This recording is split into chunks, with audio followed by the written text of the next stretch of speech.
مذہبی اسکالر صاحبزادہ والا شان پروردہ گوش ولایت ولی ابن ولی محترم الحاج محمد نور المصطفیٰ صاحب رضوی دامت برکاتہ القدسیہ سے آج ہم سیکھیں گے کہ رمضان کی جو باعث نزول رحمت تشریف لا رہا ہے کہ یہ ہم کس طرح گزاریں. تو آج اللہ ہمیں آپ کو سنا کر اس پر عمل کی توفیق عطا فرمائے. میں التماس کروں ایک بار پھر نعرہ بلند کیجیے، نعرہ تکبیر،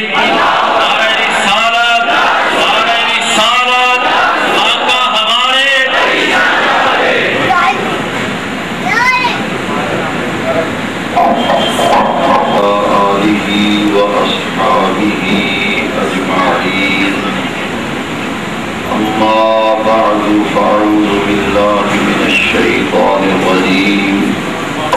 بسم الله الرحمن الرحيم.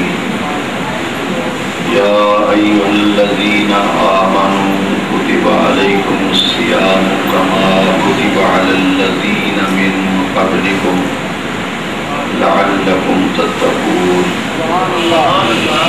أياما معدودات.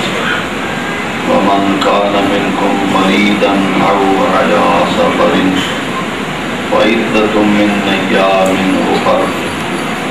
وعلى الذين يطيقونه فدية طعام مسكين. فمن تطوع خيرا فهو خير له وأن تصوموا خير لكم إن كنتم تعلمون. شهر رمضان الذي أنزل فيه القرآن هدى للناس وبينات من الهدى والفرقان. فمن شهد منكم الشهر فليصمه. ومن كان مريضا أو على سفر فعدة من أيام أخر. يريد الله بكم اليسر ولا يريد بكم العسر ولتكملوا العدة ولتكبروا الله على ما هداكم ولعلكم تشكرون. صدق الله مولانا العظيم. رب اشرح لي صدري ويسر لي أمري واحلل عقدة من لساني يفقهوا قولي. اللهم أرنا الحق حقا وارزقنا اتباعه. اللهم أرنا الباطل باطلا وارزقنا اجتنابه. آمين يا رب العالمين. صلى الله على النبي الأمي وآله صلى الله عليه وسلم. صلاة وسلاما عليك يا رسول الله. صدر محفل گرامی منزلت حضرت قبلہ مولانا الحاج محمد فیض الرحمان صاحب کریمی مدد العالی، گرامی مرتبہ جناب الحاج محمد فیض رسول صاحب قمر رضید میدو، احباب ذی وقار ماہانہ درس قرآن و حدیث کی مبارک نشست میں اور باوقار ایمان افروز روحانی تقریب سعید میں ہمیں حاضری کی سعادت حاصل ہو رہی ہے. اللہ تبارک و تعالی قرآن و حدیث کے نور سے اپنے سینوں کو جلا بخشنے کے لیے ہمارا یہاں جمع ہونا اپنی بارگاہ میں قبول و منظور فرمائے گا.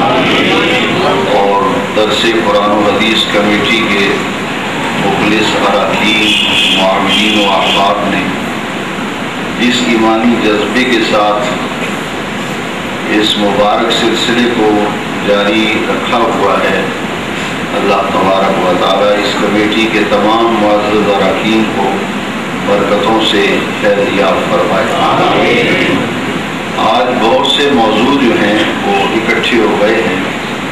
میں کوشش کروں گا احباب کی خواہش کے مطابق وقت کی گنجائش پیش نظر رکھتے ہوئے ان تمام موضوعات پر جن پر مجھے کچھ کہنے کے لیے کہا گیا ہے آپ کی خدمت میں کچھ عرض کرنے کی سعادت حاصل کروں۔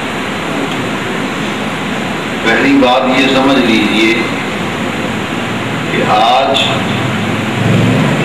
گفتگو کا زیادہ حصہ اس موضوع پر ہوگا کہ نبی کریم صلی اللہ علیہ وسلم کے معمولات کیا ہوا کرتے تھے رمضان شریف میں۔ سادہ لفظوں میں یہ کہ جب نبی کریم علیہ الصلوۃ والتسلیم کی زندگی ظاہریہ میں، حیات ظاہریہ میں یہ مہینہ آتا تھا تو نبی کریم صلی اللہ علیہ وسلم اس مہینے کو کیسے گزارتے تھے۔ اس میں سے پہلی بات جو ہے وہ یہ ہے کہ نبی کریم صلی اللہ علیہ وسلم اس مبارک مہینے کی آمد سے قبل شعبان کے مہینے میں رمضان المبارک کے روزوں اور تراویح اور دیگر ذکر و عبادت و طاعت کی بھرپور تیاری فرمایا کرتے تھے۔ مہینہ آنے سے پہلے رمضان المبارک کی ابتدا اور آغاز ہونے سے پہلے ہی سید عالم علیہ السلام اس مہینے کی افادیت اور اہمیت کو اجاگر فرمایا کرتے اور خود بھی پورے مہینے کے لیے اپنے آپ کو تیار فرماتے اور صحابہ کرام کو بھی اس مبارک مہینے کی برکتیں حاصل کرنے کی حضور ترغیب دیا کرتے ہیں۔ جیسا کہ ایک حدیث شریف کا خلاصہ ہے کہ جب بھی رمضان المبارک کی ابتدا ہوتی تو نبی کریم صلی اللہ علیہ وسلم اس مہینے کے لیے کمر بستہ ہو جایا کرتے۔ یہ پنجابی میں کہتے ہیں لنگوٹا کس لینا کسی بھی کام کے لیے، اور اردو میں اس کے لیے کمر بستہ ہونے کے لفظ استعمال ہوتے ہیں کہ رمضان المبارک کا مہینہ آنے سے پہلے ہی حضور سید عالم علیہ السلام اس مہینے کے لیے کمر بستہ ہو جایا کرتے تھے، اور اس مہینے کی آمد پر سید عالم علیہ السلام صحابہ کرام کو مبارک دیا کرتے تھے۔ رمضان المبارک کا چاند نظر آنے پر صحابہ کرام کو مبارک دیا کرتے تھے، رحمت و برا مہینہ جو ہے وہ تشریف لے آیا۔ اب ہمارا معاملہ اس کے برعکس ہے کہ آج تو موبائل پر جو میسج کا سسٹم آیا ہے، چاند رات مبارک، یہ میسج آ رہے ہیں، اور میسج وہ بھیجتے ہیں عمومی طور پر، اور مساجد میں 29 رمضان المبارک کو مغرب کے وقت وہ آدمی آگے شور ڈالے گا جس نے پورا مہینہ ایک روزہ نہیں رکھا۔ وہ کہے گا قاری صاحب، مولوی صاحب چاند تو نظر آ گیا، آپ اعلان نہیں کرتے، ٹی وی پر اعلان ہو گیا۔ بھائی اس بیچارے کو بہت فکر ہے کہ بھائی یہ جان چھوٹے اس مہینے سے اور خوشی سے پھولے نہیں سماتے، جبکہ حقیقت حال اس کے برعکس ہے کہ سید عالم علیہ السلام رمضان المبارک کی ابتدا پر، اس کے آغاز پر، اس کے آنے پر صحابہ کرام کو مبارک کیا کرتے ہیں۔ شاید آپ نے کوئی شخص دیکھا ہو کہ جو رمضان شریف کی آمد کی مبارک دیتا ہو، الا ماشاءاللہ گنتی کے چند افراد ہوں گے۔ اس لیے حضور کے معمولات کو جب ہم دیکھتے ہیں تو رمضان شریف کی ابتدا سے پہلے، آغاز سے پہلے دو چیزوں کو پیش نظر رکھیں۔ ایک تو اس مہینے کی آمد پر اپنے آپ کو پہلے سے تراویح کے لیے اور روزے کے لیے اپنے آپ کو تیار کرنا، ذہناً اور عمل، اور پورے مہینے کا شیڈول ایسا ترتیب دینا کہ جس سے ہماری دنیا کی مصروفیات، کاروباری مصروفیات کچھ کم ہو جائیں اور دینی مصروفیات جو ہے ان میں تھوڑا سا اضافہ ہو جائے۔ یہ حضور کے معمولات میں شامل ہیں۔ اور سید عالم علیہ السلام کی میں نے حدیث شریف عرض کرتا ہوں کہ شعبان المعظم کی 15ویں شب، جسے شب برات کہا جاتا ہے، حدیث شریف میں ہے کہ جب شعبان کی لیلۃ النصف من شعبان کی 15ویں شب آتی ہے، اللہ تبارک و تعالی اپنی شان کے لائق آسمان دنیا پر نزول اجلال فرماتا ہے اور آسمان سے ندائیں آتی ہیں، هل من مستغفر اغفر له، ہے کوئی اپنے گناہوں کی بخشش مغفرت چاہنے والا کہ وہ آج اپنے گناہوں کی، اپنی لغزشوں کی، اپنی خطاؤں کی، اپنی غلطیوں کی، اپنے قصوروں کی مجھ سے معافی مانگے، میں اس کی خطاؤں سے درگزر کر کے اس کے گناہوں کو معاف کر دوں۔ حدیث شریف میں لفظ آتے ہیں لیلۃ النصف من شعبان، آدھا شعبان ادھر اور آدھا شعبان ادھر، درمیان والی رات یعنی 15ویں شب۔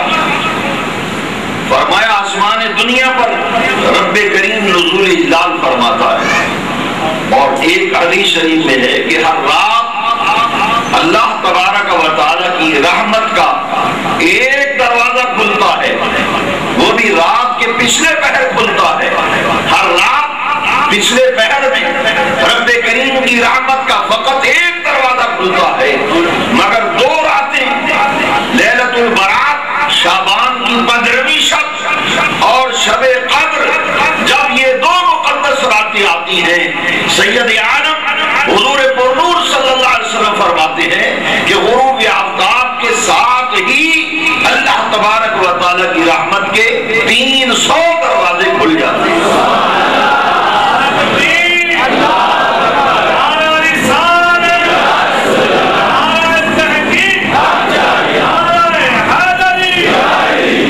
حضور سید عالم علیہ السلام نے شب برات کو کیسے گزارا ہے؟ حجت الاسلام امام غزالی علیہ رحمہ مخاشفۃ القلوب میں لکھتے ہیں کہ فرشتوں میں، جسے ہم شب رات کہتے ہیں، فرشتوں میں اس رات کا نام ہے عید کی شب، یہ فرشتوں کی عید رات ہے۔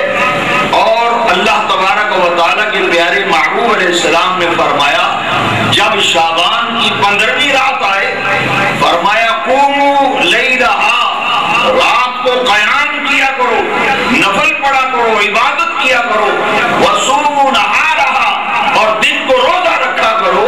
گویا کہ شب برات یہ استقبال رمضان کے لیے عطا کی گئی، وہ مقدس بابرکت رحمتوں بھرا مہینہ کس عظمت و شان کا حامل ہوگا کہ جس مہمان کے جو سال بعد رمضان مبارک جب اگر ہوتا ہے، رب کریم نے شب برات رات کا قیام اور دن کا روزہ رکھنے کا حضور نے حکم دیا، گویا کہ اس مبارک مہینے کا استقبال 15 دن پہلے کرایا جا رہا ہے، تو اس آنے والے مہمان کی عظمت کا اندازہ کیا ہوگا؟ شب برات سید عالم علیہ السلام نے سر سجدے میں رکھا ہے، طویل سجدہ فرمایا، ام المومنین حضرت عائشہ صدیقہ تشریف لے آئی اور فرماتی ہے کہ حضور نے اتنا طویل سجدہ فرمایا کہ مجھے گمان ہوا کہ شاید آقا دو جہاں کی روح پرواز کر گئی ہے، اتنا طویل سجدہ۔ فرماتی ہے میں نے پائے اقدس کو جب ہاتھ لگایا تو حضور نے جنبش فرمائی، اور جب نماز سے فارغ ہوئے تو فرمایا عائشہ جانتی ہو کہ آج کی رات کی عظمتیں کیا ہیں، برکتیں کیا ہیں؟ میں نے عرض کیا اللہ و رسولہ عالم، آقا اللہ بہتر جانتا ہے یا اللہ کا رسول بہتر جانتا ہے۔ سید الابرار رحمت کائنات نور مجسم علیہ السلام نے فرمایا کہ اے عائشہ یہ شعبان کی 15ویں شب وہ رات ہے جس میں امت کے اعمال نامے رب کریم کی بارگاہ میں پیش کیے جاتے ہیں، اور آئندہ سال لوگوں کے معاملات کا فیصلہ کر دیا جاتا ہے۔ جنہوں نے موت کی آغوش میں جانا ہے، اگلے سال شعبان کی 15ویں شب آنے سے پہلے ان کے نام لکھ دیے جاتے ہیں، جو بچے پیدا ہونے ہیں ان کے نام لکھ دیے جاتے ہیں، جو رزق تقسیم کیا جانا ہے وہ لکھ دیا جاتا ہے، جتنے طوفان آنے ہیں، آندیاں آنی ہیں، جتنی جنگیں ہونی ہیں، وہ ساری اس رات تمام امور کا اللہ تبارک و تعالی فیصلہ فرما دیتا ہے۔ اور بعض مفسرین کرام نے فرمایا کہ سورہ الدخان میں رب کریم نے جو فرمایا نا کہ فیہا یفرق کل امر حکیم، یہ رات وہ ہے جس میں ہر حکمت والے کام کا فیصلہ کر دیا جاتا ہے۔ تو 15 دن پہلے رمضان شریف کا استقبال کروانے کے لیے لیلۃ النصف من شعبان کو قیام کا حکم دیا اور دن کو روزہ رکھنے کا حکم دیا۔ رمضان المبارک ایک ایسا رحمت و برا مہینہ ہے، جیسے کاروباری لوگ جو ہیں ان کی ایک اصطلاح ہے، بزنس مین جو ہے ایک ٹرم استعمال کرتے ہیں، بھئی یہ ہمارا سیزن ہے، گرمیوں کا موسم ہے، تو وہ اشیاء جو گرمیوں میں زیادہ فروخت ہوتی ہیں تو دکاندار تاجر یہ کہے گا کہ بھئی ہمارا سیزن آ گیا۔ سردیوں کے موسم میں وہ اشیاء جو سردیوں میں زیادہ استعمال ہوتی ہیں تو تاجر دکاندار کہے گا کہ ہمارا سیزن آ گیا۔ اللہ کی عزت کی قسم ہے کہ مسلمان کے لیے، مومن کے لیے اللہ تبارک و تعالی نے رمضان مبارک ایسا مقدس مہینہ عطا فرمایا ہے کہ جو نیکیوں کا سیزن ہے اور موسم بہار ہے نیکیوں کا، جو رب کریم نے اپنے محبوب علیہ السلام کی امت کو عطا فرمایا۔ تو دنیا کا سیزن کمانے کے لیے کتنی طاقت اور کتنی محنت کی جاتی ہے، تو کیا ہم میں سے کوئی ایسا سرکار کا غلام ہے جو آج دل ہی دل میں غور و فکر کر کے خود ہی اپنی ذات سے یہ وعدہ کرے کہ سال کے بعد یہ نیکیوں کا جو موسم بہار اللہ کریم نے ہمیں عطا فرمایا ہے، اعمال صالحہ کا سیزن آ رہا ہے، نیکیوں کا موسم بہار آ رہا ہے، اس مہینے کو ایسے گزار لیں کہ جیسے کاروبار سیزن کے بعد نفع کمانے کے بعد اس کے چہرے پہ شگفتگی ہوتی ہے، شادابی ہوتی ہے، وہ کھل جاتا ہے، مسکراتا ہے، خوشیاں اس کے دامن میں امڑ آتی ہیں کہ بڑا سیزن لگا ہے میرا۔ کاش امت مسلمہ میں یہ بات آ جائے کہ جب رمضان مبارک کے مہینے سے فارغ ہو کر عید کی نماز پڑھنے آئے تو ہر شخص سجدہ ریز ہو جائے رب کریم کی بارگاہ میں کہ مولا تیرا کرم ہے، تیرا فضل ہے کہ میں نے جی بھر کے رمضان مبارک سے نفع حاصل کیا ہے۔ دنیا کے نفع کے لیے کتنی طاقت ہے، تو بتائیے پھر آخرت کے نفع کے لیے اور نیکیوں کے نفع کے لیے بھی کچھ غور کرنا چاہیے یا نہیں کرنا چاہیے؟ ایسے مت گزارو کہ روایتی طور پر جی رمضان آ گیا، جی روزے آ گئے، جی بس آئے اور چلے گئے۔ یہ تو ایسے ہی معاملہ ہے کہ حضور سید عالم علیہ السلام نے فرمایا اگر لوگوں کو علم ہو جاتا، بڑے غور سے سنیے حدیث بات، نبی کریم علیہ السلام نے فرمایا کہ اگر لوگوں کو اس بات کا علم ہو جائے، پتہ چل جائے کہ یہ مبارک مہینہ رحمتوں بھرا، انوار و تجلیات سے معمور، نیکیوں کا موسم بہار، اعمال صالحہ کا سیزن جو رمضان مبارک آ رہا ہے، اس کی برکتوں کا نبی کریم علیہ السلام نے فرمایا اگر لوگوں کو علم ہو جائے کہ اللہ پاک نے اس ایک مہینے میں کتنی برکتیں رکھی ہیں تو لوگ تمنا کریں کہ کاش سارا سال ہی رمضان شریف رہے۔ حضور کی حدیث شریف ہے، اگر تمہیں علم ہو جائے کہ اس ایک مہینے میں کتنی برکات ہیں، حسنات ہیں، فیض و برکات ہیں، تجلیات ہیں، انوار ہیں، تو پھر سمجھ لو پھر ہر شخص یہ آرزو کرے، یہ تمنا کرے کہ کاش سارا سال ہی رمضان شریف رہے۔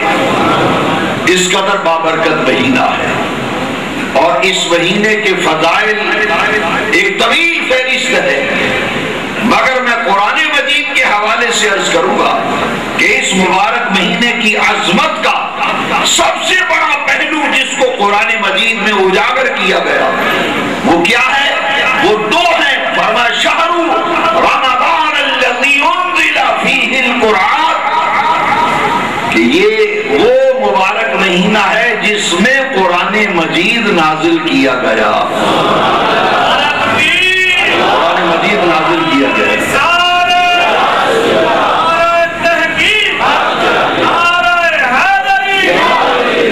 اس میں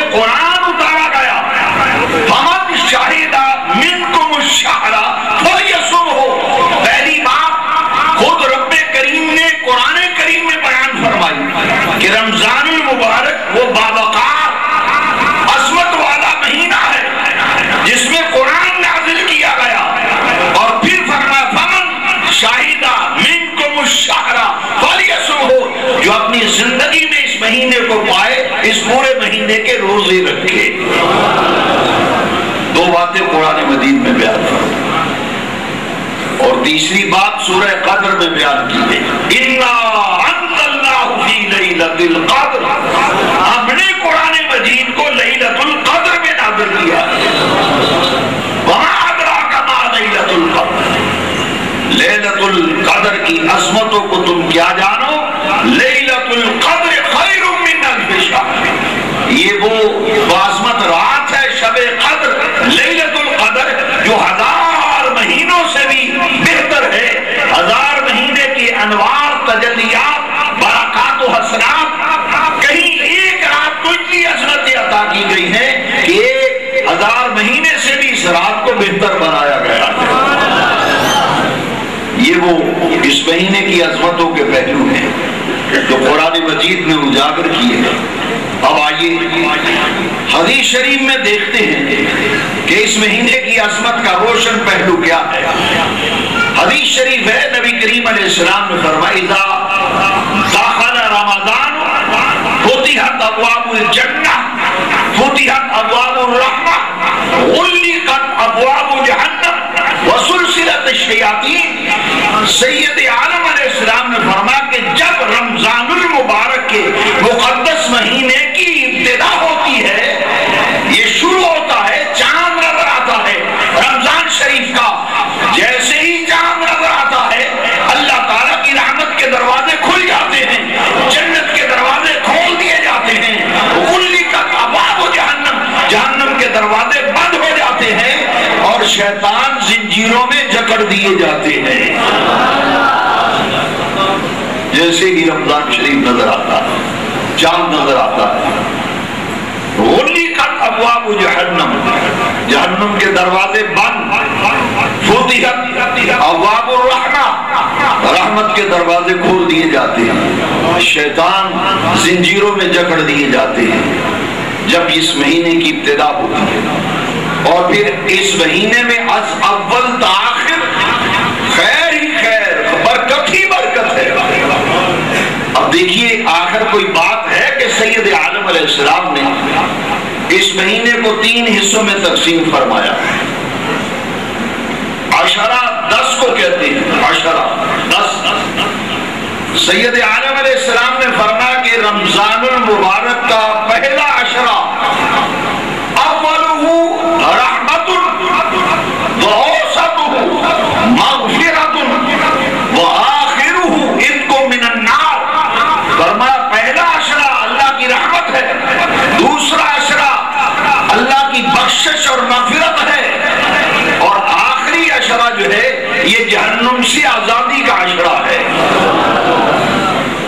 3 حصوں میں تقسیم فرمایا۔ اب ذرا غور کیجیے، پہلا حصہ رحمت، دوسرا حصہ مغفرت، تیسرا حصہ جہنم سے آزادی۔ اس میں بھی ایک خاص پہلو ہے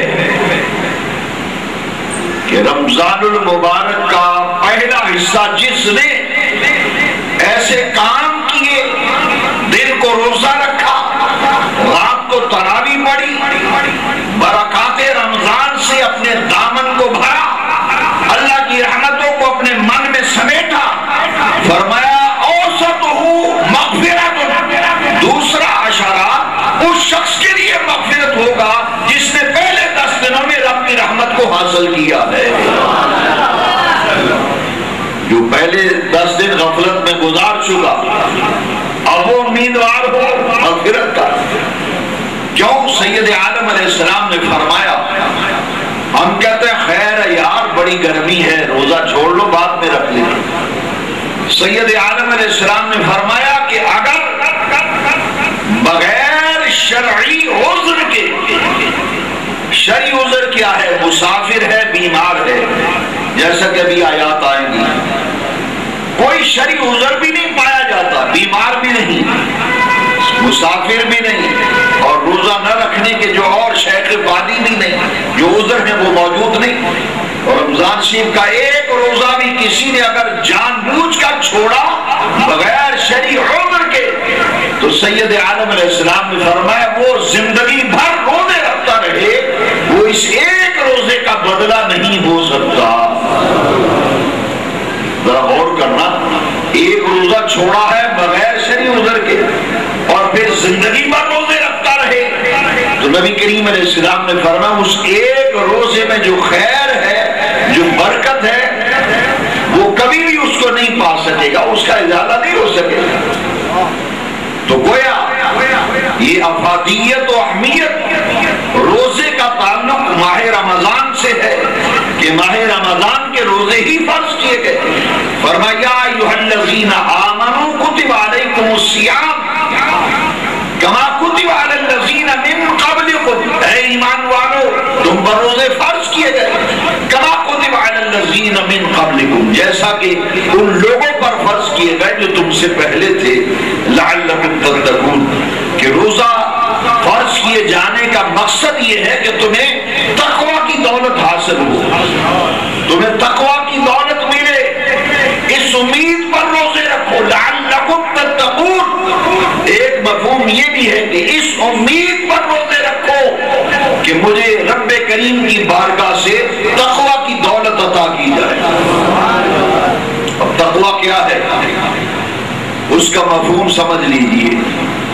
جیسا کہ حدیث قدسی ہے، الصوم لی وانا اجزی بہی، اللہ پاک فرماتا ہے روزہ میرے لیے ہے، میں خود ہی اس کی جزا دیتا ہوں. الصوم لی،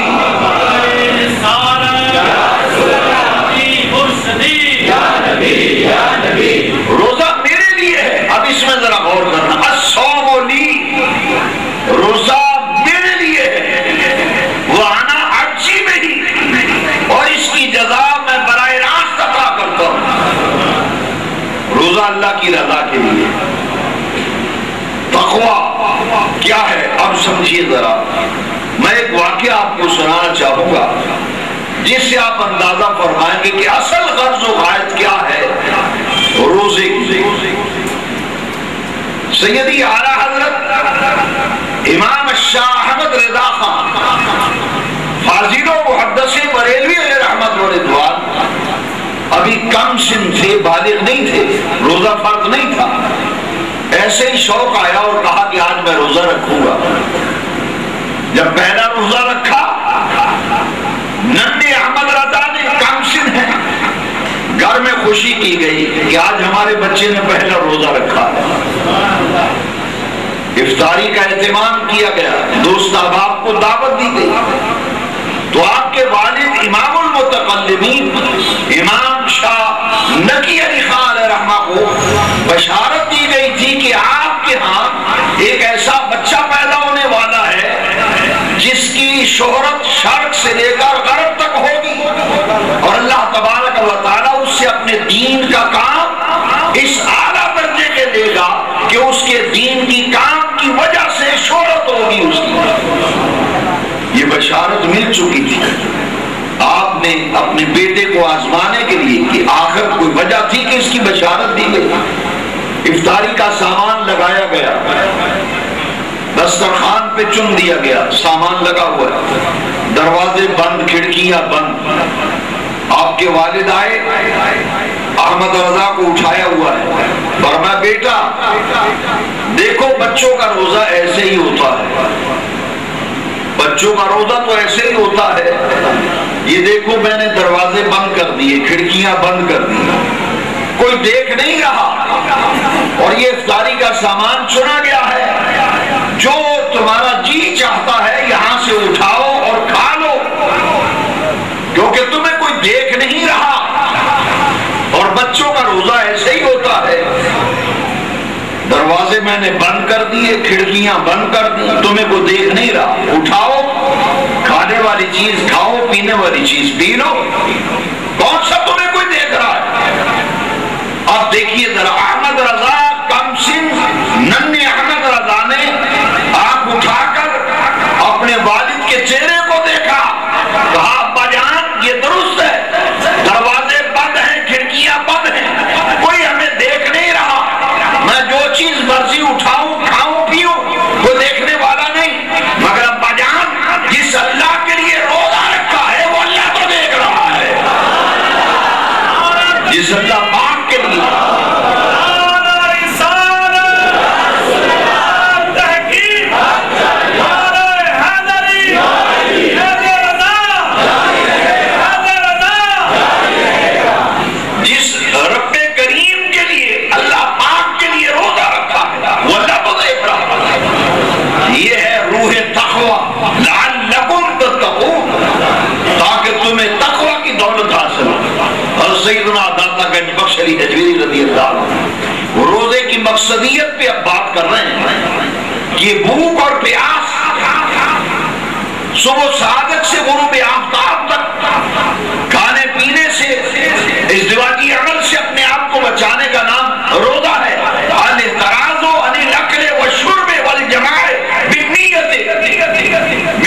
الفجر الی غروب الشمس.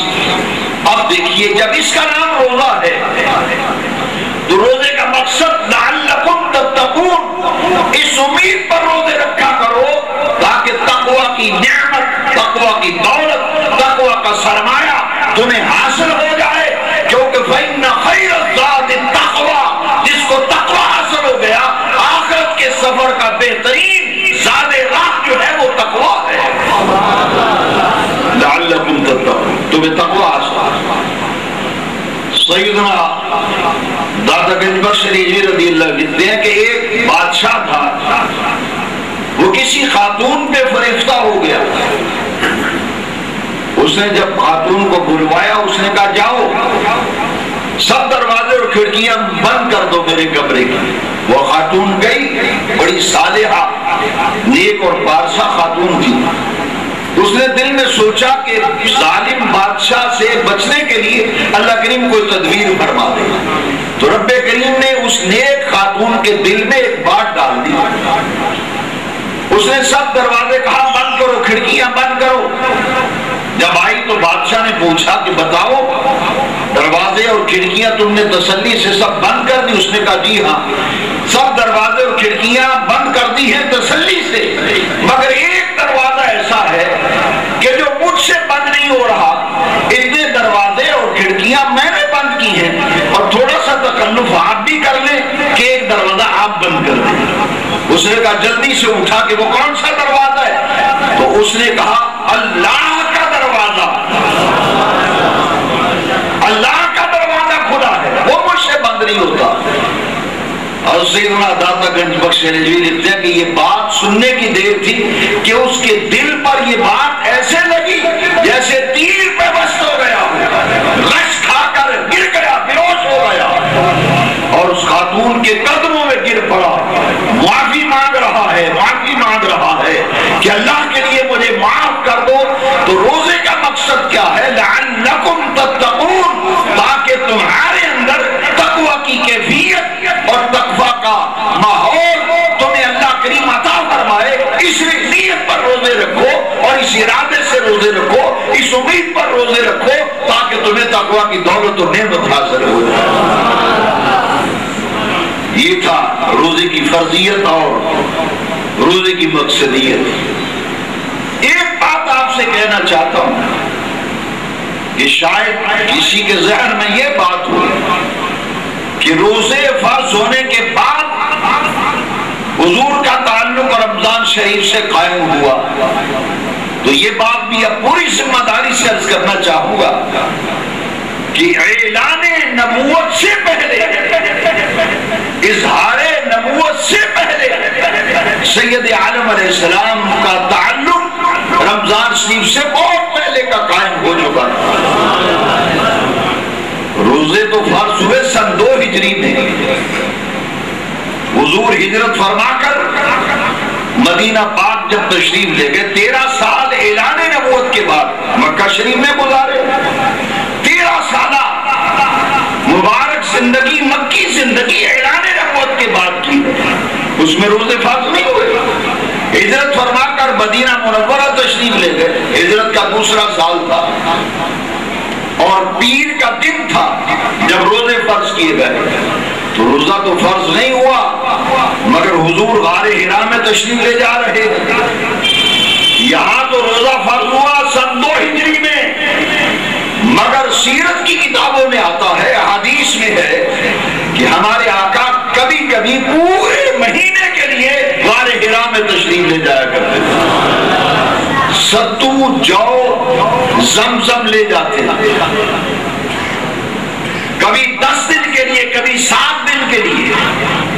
فاقہ مستی کا عالم ہے، روزے کی کیفیت ہے. اعتکاف کیا ہے؟ وقوف کہتے ہیں کسی ایک جگہ جم کر ٹک کر بیٹھ جانا، اس کو عربی میں وقوف کہتے ہیں. اور اعتکاف کا مصدر ہے وقوف، اللہ کی رضا کے لیے مسجد میں ڈیرا لگا کر جم کر بیٹھ جانا، اس کا نام ہے اعتکاف. تو میرے آقا اعتکاف حضور کی سنت ہے، لیکن سیرت و حدیث کی کتابوں سے پتہ چلتا ہے کہ فرضیت روزہ یہ تو 2 ہجری میں ہوئی ہے. میرے آقا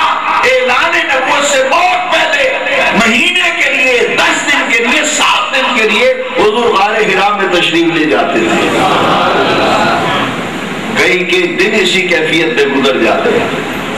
اور پہلی وہی جو نازل ہوئی ہے یہ ہوئی ہے رمضان شریف میں، اِنَّا أَنزَلْنَاهُ فِي لَيْلَةِ الْقَدْرِ، شب قدر میں قرآن اتارا گیا۔ شہر رمضان الذی انزل فیہ القرآن، قرآن رمضان میں اترا اور روزے فرض ہو رہے ہیں سن 2 ہجری میں، تو پتہ یہ چلا کہ اعلان نبوت سے پہلے ہی حضور کا تعلق رمضان شریف کے ساتھ تھا کہ پہلی وہی نازل ہوئی اقرا بسم ربک الذی خلق، تو یہ تعلق رمضان کے ساتھ آقا کا پہلے سے استوار ہو چکا تھا۔ ایک ایک مہینہ رمضان شریف کا حضور خلوت میں تشریف لے جاتے، فرضیت روزہ کے بعد 9 برس میرے آقا ظاہری حیات میں رہے روزے فرض ہونے کے بعد، گویا کہ فرضیت روزہ کے بعد آقا علیہ السلام کی حیات مقدسہ میں کل 9 رمضان آئے تھے۔ 9 رمضان ان میں نبی کریم صلی اللہ علیہ وسلم نے کبھی بھی اعتکاف کا نعرہ نہیں فرمایا۔ ہاں ایک سال کسی وجہ سے اعتکاف نہ کر سکے، اور جو آخری رمضان آیا تھا سرکار کی حیات مقدسہ کا، اس میں نبی کریم علیہ السلام نے 20 دن اعتکاف کیا تھا، 20 دن اعتکاف فرمایا تھا۔ اب اس مہینے کو سرکار نے کیسے گزارا دیکھیے ذرا، فرمایا من صام رمضان ایمانا واحتسابا غفر له ما تقدم من ذنبه، دن کا روزہ اللہ نے فرض کیا، سید عالم نے روزہ رکھا، صحابہ کو روزے رکھنے کی ترغیب دی، اور فرمایا جس نے حصول ثواب کے لیے اخلاص کے ساتھ اور ایمان کی شرط کے ساتھ رمضان شریف کا روزہ رکھا، فرمایا غفر له ما تقدم من ذنبه، اس کے پچھلے سب گناہوں کو اللہ تبارک و تعالیٰ معاف فرما دے گا۔ پھر فرمایا من قام رمضان ایمانا واحتسابا غفر له ما تقدم من ذنبه، سید عالم علیہ السلام نے فرمایا جس نے رمضان المبارک میں رات کو قیام کیا، تراویح پڑھی، غفر له ما تقدم من ذنبه، ایمان اور حصول ثواب اخلاص کے ساتھ نیت رکھتے ہوئے تراویح پڑھی، اللہ تبارک و تعالی اس کے پچھلے سب گناہوں کو معاف فرما دے گا۔ معمولات نبی میں دن کا روزہ، رات کی تراویح یہ شامل تھی، اور سحری اور افطاری حضور کا معمول کیا تھا۔ میرے آقا نے فرمایا تسحروا فإن فی السحور برکۃ، سحری ضرور کیا کرو کہ سحری میں برکت ہے۔ فرمایا اگرچہ 2-4 لقمے لگاؤ، سحری ضرور کرو، کیونکہ ان فی السحور برکت، سحری کے کھانے میں برکت ہے، افطاری اللہ کی نعمت ہے۔ سید عالم علیہ السلام نے فرمایا کہ افطاری کے وقت الدعاء مستجاب عند فطر، سحری کے کھانے میں برکت اور افطاری کی دعا میں کتنی برکت ہے۔ فرمایا افطاری کے وقت جو دعا کی جاتی ہے وہ رب تعالیٰ کی بارگاہ میں مستجاب ہے، یعنی درجہ قبولیت کو وہ دعا پہنچتی ہے جو بندہ افطاری کے وقت رب کی بارگاہ میں دعا کرتا ہے۔ پھر حضور نے فرمایا للصائم فرحتان، روزے دار کو اللہ 2 خوشیاں عطا کرتا ہے۔ للصائم فرحتان، روزے دار کے لیے 2 فرحتیں ہیں، 2 راحتیں ہیں۔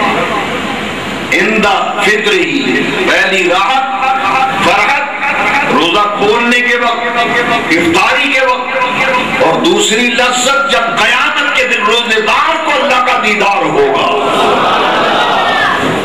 روزے دار کو جنت میں دیدار الہی عطا کیا جائے گا۔ اور ایک دروازہ، جنت کے 8 دروازے ہیں، حدیث شریف ہے جنت کے 8 دروازے ہیں، ان میں سے ایک دروازہ اللہ پاک نے صرف روزے داروں کے لیے رکھا ہے، اس کا نام ہے باب الریان، تر و تازگی، شگفتگی اور شادابی والا دروازہ. ریان کا معنی ہے تر و تازہ، شگفتہ، شاداب. یہ دروازہ صرف روزے داروں کے لیے ہے. حضور نے فرمایا اس میں سے کوئی داخل نہیں ہو سکے گا الا الصائمون. فرمایا روزے داروں کے علاوہ کوئی بھی اس دروازے سے جنت میں نہیں جا سکے گا. اس دروازے سے وہ لوگ جائیں گے جو کثرت سے روزے رکھنے والے ہیں. ان کے لیے جنت کا ایک دروازہ متعین کیا ہوا ہے. اللہ کریم نے سورہ بقرہ میں آیت نمبر 183، 184، 185 تین آیات کی میں نے تلاوت کی ہے. فرمایا اے ایمان والو، یا ایھا الذین آمنوا کتب علیکم الصیام کما کتب علی الذین من قبلکم لعلکم تتقون. جیسے تم سے پہلے لوگوں پہ فرض کیے گئے تھے ایسے ہی تم پہ بھی روزے فرض کیے گئے. پہلی امتوں پر بھی روزہ فرض تھا لیکن کیفیتیں مختلف تھی تمام امتوں میں. اب اللہ کریم نے فرمایا کہ ایام معدودات، گنتی کے دن ہیں. روزے گنتی کے دن ہیں. 29 یا 30 تو ہم نے ہونے نہیں دینے. اب نہیں چاند نظر آ گئے. کوئی کہے گا مولوی صاحب ہیرا پھیری کر کے کمیٹی والے فلا کر. بھائی دین کے معاملے میں تو ٹانگ بڑھانا اپنی پرانی عادت ہے نا. بھائی ایک دن سے کیا فرق پڑتا ہے؟ حضور کی بہت پیاری حدیث نہیں ہے؟ آپ کو راحت ہوگی حدیث سن کر. ایک سال نبی کریم صلی اللہ علیہ وسلم کی ظاہری حیات مقدسہ میں کل کتنے رمضان شریف کے مہینے آئے تھے؟ 9 آئے تھے نا. اور ایک رمضان شریف آیا تھا 30 دن کا، باقی سب 29 کے آئے تھے. اب جب 29 کا رمضان شریف آیا نا تو عید ہو گئی. اب صحابہ کرام باتیں کر رہے ہیں کہ کاش کل بھی روزہ ہو جاتا، ہمارے 30 پورے ہو جاتے. سنیے ذرا غور سے، کاش کل بھی روزہ ہو جاتا، عید پرسوں ہو جاتی. میرے آقا تشریف لے آئے، فرمایا سنو آج کے بعد قیامت تک میری امت میں جب بھی رمضان شریف کا مہینہ آئے گا، اگر کوئی مہینہ 29 دن کا آیا تو اللہ تبارک و تعالیٰ پورے 30 روزوں کا ثواب نامہ اعمال میں لکھا. فرمایا تم کیوں فکر کرتے ہو کہ ایک روزہ اور مل جاتا؟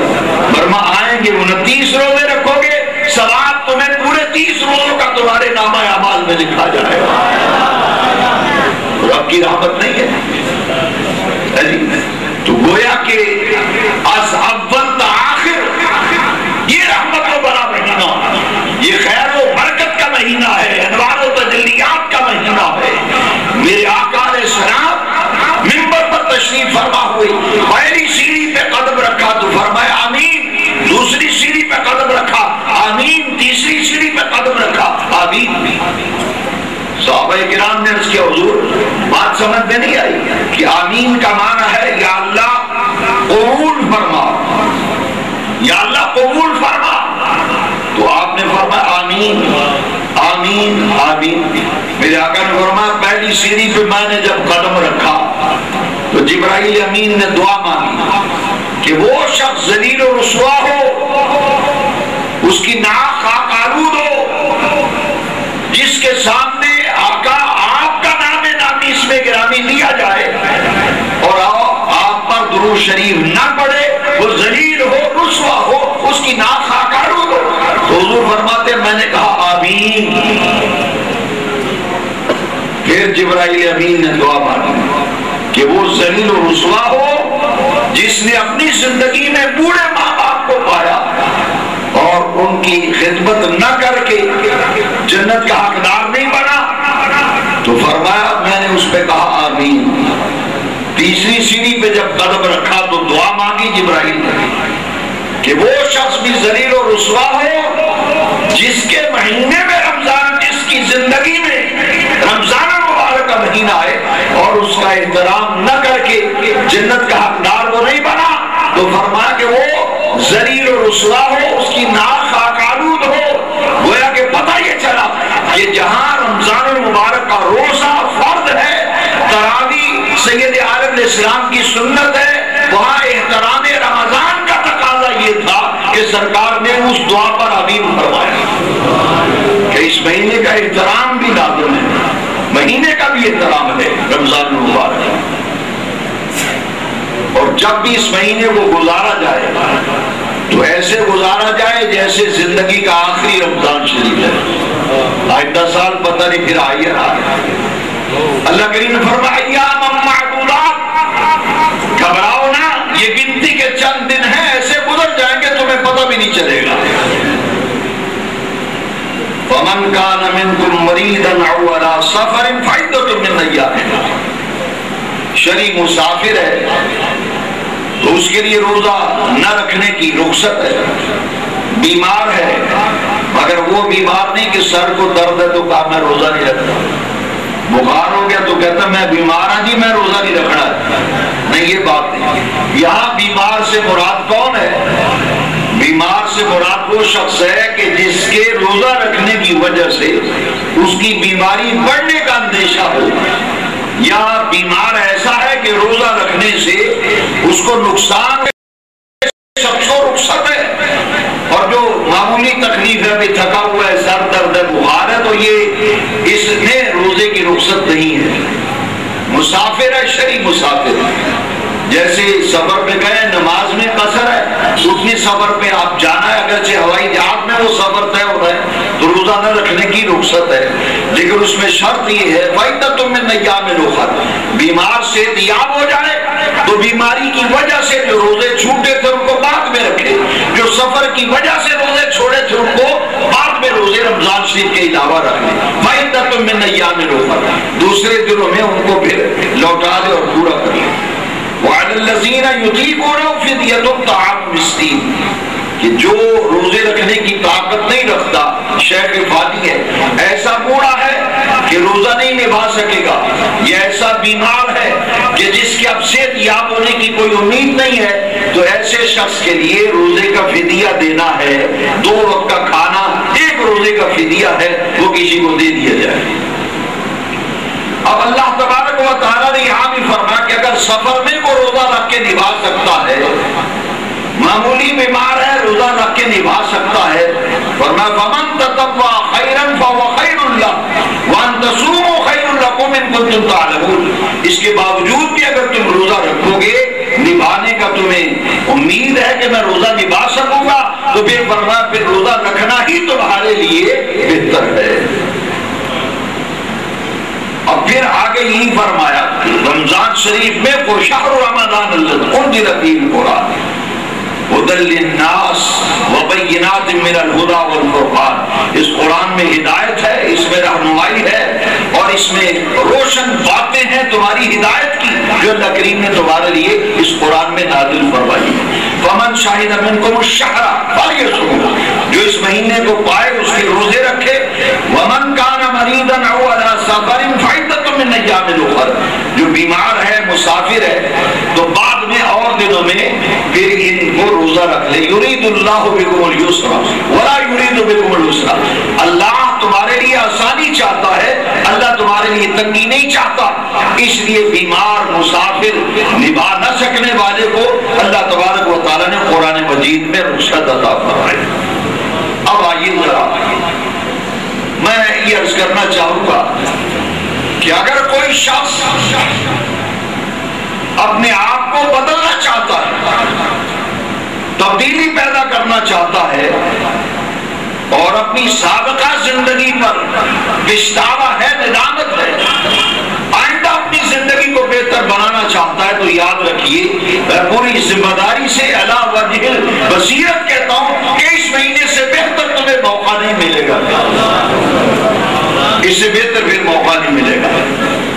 اپنے آپ کو بدل دیں، اپنی اصلاح کر دیں، اور سچی بات اگر پوچھے تو اپنی آخرت کو سنوارنے کے لیے، اپنی آخرت کو بہتر بنانے کے لیے، خیرات، حسنات، برکات کو لینے کے لیے، پھر زندگی میں اس سے بہتر موقع تمہیں میسر نہیں آئے گا.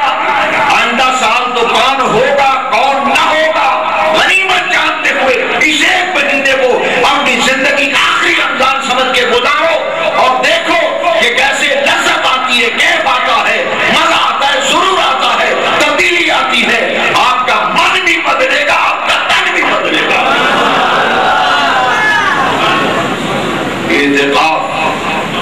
اس مہینے میں یہ ساری نعمتیں اللہ کریم نے حضور کے غلاموں کے لیے رکھی. میں نے ایک صاحب میرے پاس آئے, میں نے بہت پریشان ہوں, کوئی وظیفہ بتا دے. میں نے کہا پڑھا کرو حسبنا اللہ و نعم الوکیل. اور اس نے جواب کیا دیا, کہتے تھے میں قرآن شریف نہیں پڑھا ہوا, میں قرآن شریف نہیں پڑھا ہوا, مجھے نہیں آتا حسبنا اللہ, جو آپ پڑھ رہے مجھے نہیں آتا, میں نے قرآن شریف ہی نہیں پڑھا. میں نے کہا اللہ اکبر, قرآن شریف پڑھا تو پھر نماز بھی اس کو نہیں آتی ہو. میں نے کہا کہ آپ ثنا جانتے ہو, اور ثنا کیا ہے؟ میں نے کہا وہ کیوں دی, ثنا کیوں دی؟ میں سبحانک اللہ. کہتا یہ تو مجھے آتی نہیں. بھائی امام دے پیچھے ہاتھ بن کے کھڑو جائے, ثنا نہیں آتی. سورۃ فاتحہ کہتا نہیں آتی. اور جب کلمہ شریف سنا تو یقین جانیے کلمہ شریف ہی پڑھنا نہیں آیا اس کو صحیح, اس کے تلفظ ہی غلط تھے. مجھے بہت دکھ ہوا. میں نے کہا کہ جب امت کا یہ حال ہے کہ قرآن شریف نہیں پڑھا, کلمہ شریف نہیں آتا, تو میں نے کہا پھر وضو اور نماز یہ سارے معاملات, ان کا معاملہ تو بالکل صاف ہوگا.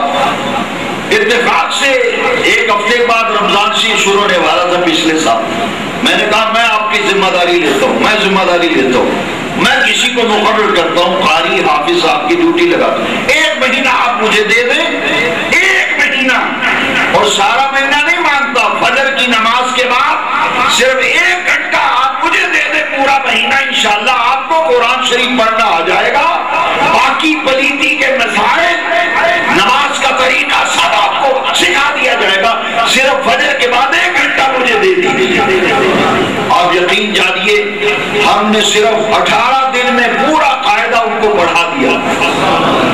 18 دن کے بعد قرآن شریف شروع کرا دیا, اور آخری 20 سورتیں پورے مہینے میں زبانی یاد کر لی, اور ناظرہ قرآن شریف پڑھنا ان کو الحمدللہ اس کا آغاز ہو گیا.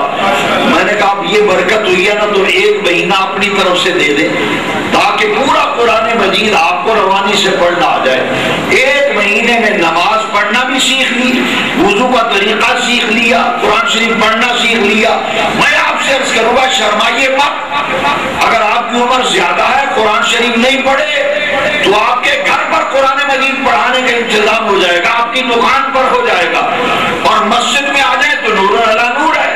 1 مہینہ دین سیکھنے کے لیے دے دیجیے. جس کو قرآن مجید نہیں آتا وہ قرآن سیکھے, جس کو کلمہ نہیں آتا کلمہ سیکھے, جس کو وضو کا طریقہ نہیں آتا وضو سیکھے, جس کو نماز کا طریقہ نہیں آتا نماز کا طریقہ سیکھے. انشاءاللہ 1 مہینے کے اندر آپ کے اندر تبدیلی آئے گی. کتنا ظلم ہے, کتنی زیادتی ہے کہ باپ مرا ہے, اس کا جنازہ پڑا ہے, بیٹا ہاتھ باندھ کے پیچھے کھڑا ہے, اس کو جنازہ پڑھنا ہی نہیں آ رہا. باپ سے دھوکا, مردوں سے دھوکا. وہ کم سے کم اپنی اولاد کو اتنی تو دین کی تعلیم دلواؤ کہ جب چارپائی پہ میت پڑی ہو ہماری تو ایسا بیٹا ہو جو دعا تو مانگ سکے, اللہم اغفر لحینا و میتنا و شاہدنا و غائبنا, ہاتھ چوک کے دعا تو کرے ہمارے لیے. اس لیے 1 مہینہ بچوں پر خصوصی توجہ دو, ان کو لے کر مسجد میں آؤ, 5 وقت کی نماز باجماعت ادا کرو, تراویح ادا کرو. دنیا کی دکانداری کا وقت اگر 6 گھنٹے ہے اس کو 5 گھنٹے کرو, 8 گھنٹے ہیں اس کو 7 گھنٹے کرو. 1-1.5 گھنٹہ دنیا کی مصروفیات کم کر کے 1-1.5 گھنٹہ دین سیکھنے کے لیے وقف کر دو. اس 1 مہینے کے اندر آپ کے اندر نمایاں تبدیلی آ جائے گی. زکات ہمارے لوگ نہیں دیتے, اور ہم کہتے جی وہ دکان پہ بھی بیٹھ کے بات ہوتی ہے, فلاں جی حاجی صاحب کہتے بڑے اچھے آدمی ہیں, نماز روزے کے بڑے پابند ہیں, نماز روزے کے بڑے پابند ہیں. جس سے یہ غلط فہمی پیدا ہوتی ہے کہ شاید نماز کے بعد روزے کا درجہ ہے, حالانکہ نماز کے بعد زکات کا درجہ ہے. تو یہ کہنا چاہیے فلاں حاجی صاحب نماز زکات روزے کے بڑے پابند ہیں, زکات کا معاملہ ہی تو صاف ہے. اور پھر ہیلے بہانے سے زکات سے بچنے کے لیے بڑی کوشش کی جاتی ہے, دانستہ نہ دانستہ. اچھا جی جو بیوی نے زیور پہنا اس میں بھی زکات ہے, بھائی اس پر بھی زکات ہے. اچھا جی جو زیور استعمال میں اس میں بھی زکات ہے, میں نے اس میں بھی زکات ہے. پر کوشش کرتے ہیں اچھا جو زیور بکسے میں رکھا اس میں بھی زکات ہے، میں نے کہا اس میں بھی زکات ہے، بس کسی طرح سے زکات دینے سے بچ جائیں۔ سن لیجیے اچھی طرح سے، 7.5 تولے یا اس سے زیادہ کسی کے پاس سونا ہے، وہ صاحب نصاب ہے، اس پر زکات فرض ہے۔ 52.5 تولے چاندی یا اتنی رقم کسی کے پاس موجود ہے جتنی 52.5 تولے چاندی کی قیمت ہے، اتنی مقدار میں اگر نقدی ہے کسی پر، وہ بھی صاحب نصاب ہے، اس پر بھی زکات فرض ہے۔ اور نماز کے بعد روزے کا نہیں، زکات کا درجہ ہے۔ اور یاد رکھیے زکات دینے کے لیے انتخاب کرو تو رمضان شریف کے مہینے کا انتخاب کرو۔ کیوں؟ آقا علیہ السلام نے فرمایا جس نے رمضان المبارک میں عمرہ کیا وہ ایسے ہے جیسے اس نے میرے ساتھ حج ادا کیا۔ رمضان شریف میں عمرہ کرنے کے نامہ اعمال میں وہ ثواب لکھا جاتا ہے پورے حج کا، اور حج بھی کون سا جو حضور کے ساتھ کیا۔ کتنی برکتیں ہیں اس ایک مہینے میں، خیر ہے، برکت ہے۔ مسجدوں کو آباد کرو، اپنے آپ کو بدلو، اپنے بچوں کے ماحول کو بدلو، ان کو اس قابل کر دو کہ ہمارے باپ ہمارے لیے ہاتھ اٹھا کے دعا مانگ سکیں، ہمارے باپ نیکی کی طرف راغب ہوں، تاکہ نیک اولاد بھی ماں باپ کے لیے صدقہ جاریہ ہو۔ نیک اولاد بھی ماں باپ کے لیے صدقہ جاریہ ہے۔ زکات کی فرضیت ذہن میں رکھیے۔ میں نے شاید پہلے کسی درس میں بتایا تھا کہ ایک صاحب آتے تھے، کہتے تھے بڑی تسمیاں نکالی ہیں، بڑی تسمیاں، نقصان ہوا، کچھ پریشان ہو گئے۔ تو ہمارے ایک بزرگ ہیں، اللہ تعالیٰ نے ان پہ بڑا کرم کیا ہے، تو کوئی ایسا معاملہ ہے تو ہم ان سے رجوع کرتے ہیں، 80 سال سے زیادہ عمر۔ میں نے کہا کہ میرے دوست ہیں، پریشان ہیں، مالی نقصان ہوا ہے، کاروبار بھی بڑا تباہ ہو چکا ہے۔ تو انہوں نے تھوڑی دیر کے لیے مراقبہ کرتے ہیں، پھر وہ کچھ نہ کچھ حل بتاتے ہیں۔ مجھے انہوں نے فرمایا کہ یہ حاجی صاحب سے پوچھیے۔ حاجی صاحب پھر کہنے لگے جی میں سورہ سورہ یاسین بھی پڑھنا، نماز بھی پڑھنا تھی، اشراق بھی پڑھنا تھے، ابابین بھی چاچ، انہی تسبیحاں سویرے کرنا تھی، انہی شام بھی کرنا۔ تو ان کو جلال آ گیا، تو انہوں نے فرمایا کہ حاجی صاحب تسبیحاں تو آپ نکالتے ہیں، کبھی زکات بھی نکالی ہے؟ تو حاجی صاحب کا رنگ پھک ہو گیا، منہ میں انگلی ڈال دی۔ فرمایا حاجی صاحب آپ تسبیحاں نکالنے پہ بہت زور دیتے ہیں کہ میں اتنی تسبیحاں نکالتا ہوں، تو زکات تو آپ نے کبھی نکالی نہیں۔ فرمایا یہ حاجی صاحب جو آپ کا نقصان ہوا ہے یہ زکات نہ دینے کی وجہ سے ہوا ہے۔ وہ انہوں نے کہا جی میں فرمایا زکات دو۔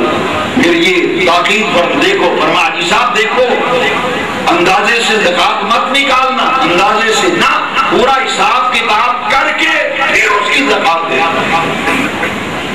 رمضان شریف زکات کی ادائیگی کے لیے بہترین مہینہ ہے۔